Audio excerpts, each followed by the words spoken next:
Kuna tofauti kati ya ndoa na harusi.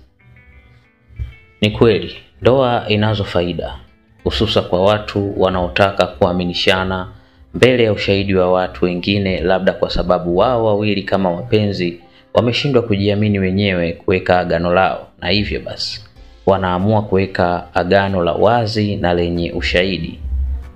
Na hii ni kwa ndoa aina zote zinazofahamika zaidi, yaani ndoa ya kidini, ndoa ya kimira, ndoa ya mahakama na ndoa ya serikali, ambayo pia tunaweza kuiita kwamba ni ndoa kwa mujibu wa katiba. Ya kwamba watu wazima jinsia tofauti wasio na uhusiano wa damu, yaani undugu, wakiishi pamoja kwa muda wa miezi kadhaa, wanatambulika ya kuwa ni wanandoa halali. Uhalali unapatikana mahakamani kwa zile ndoa za mahakama. Uhalali unapatikana kwa viongozi wa dini, yaani makanisani na misikitini, kwa zile ndoa za dini.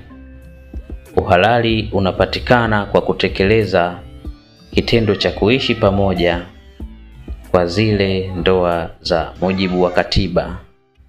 Uhalali unapatikana kwa wazee wa mila au jamii kwa zile ndoa za mila. Lakini harusi ni sherehe ya kufurahia uhalali huo. Sasa mabinti au wanawake au wasichana wana msukumo mkubwa wa kutaka harusi. Jamii ishuhudie sherehe hizi, ambapo kiuhalisia ni 1% tu, kama sio 0.2 ya wanandoa ambao wanamudu gharama ya kuendesha shughuli ya harusi pasipo kuomba mchango au msaada kwa mtu awaye yeyote. Hatusemi kwamba sherehe ni mbaya, lakini tunaitambua nayo kama mojawapo ya kikwazo kwa mtu yule ambaye hana uchumi mzuri kwa wakati huo. Lakini vile vile mtu anayebangaiza uchumi hatuoni kama ni salama kwake, kwani yaweza kuwa amepata majaliwa ya kupata mtoto au kutunga ujauzito, jambo ambalo litahitaji malezi na uangalizi wa kina. Lakini kwa bahati mbaya, wengi wao kipindi hiki wanakuwa hawana maandalizi mazuri kiuchumi, na isitoshe sio hivyo tu, wapo baadhi ambao pia kipindi hiki wanakuwa wakipambana kulipa madeni ya harusi, ambapo pesa nyingi ilitumika kukamilisha zoezi hilo. Lengo ni kuijenga jamii na kuifungua itoke kwenye mitego ambayo sio ya lazima kunasa.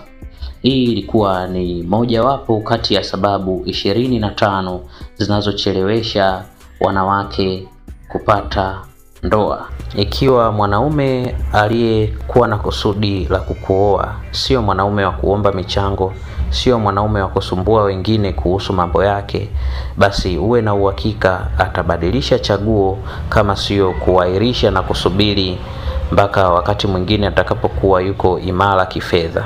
Hiyo itakuwa ni sababu ya mojawapo ya mwanamke huyu au kundi kubwa la wanawake kuchelewa kuingia katika ndoa, kwani atapata hisia za uoga kufunga ndoa na wewe ikiwa wewe ni aina ya binti au mwanamke ambaye unahitaji harusi. Ili hali yawezekana ndoa pasipo harusi, na wala hakuna ulazima wa kufanya harusi ikiwa uchumi wenu hauruhusu hayo. Sasa mabinti na wanawake wengi wanajifichia kwenye dhana potoshi inayosema kwamba mwanaume ndiyo anatakiwa kutoa. Hivyo basi hawezi kuona maumivu wala hawezi kuvaa kiatu cha mwanaume huyu ambaye anahangaika kukamilisha hilo zoezi litukie, ili hali yeye sio mtu ambaye yuko kwenye nafasi hiyo ya kutoa mchango wake moja kwa moja kifedha. Kwa haya na mengine mengi, subscribe, share, like, comment. Asanteni.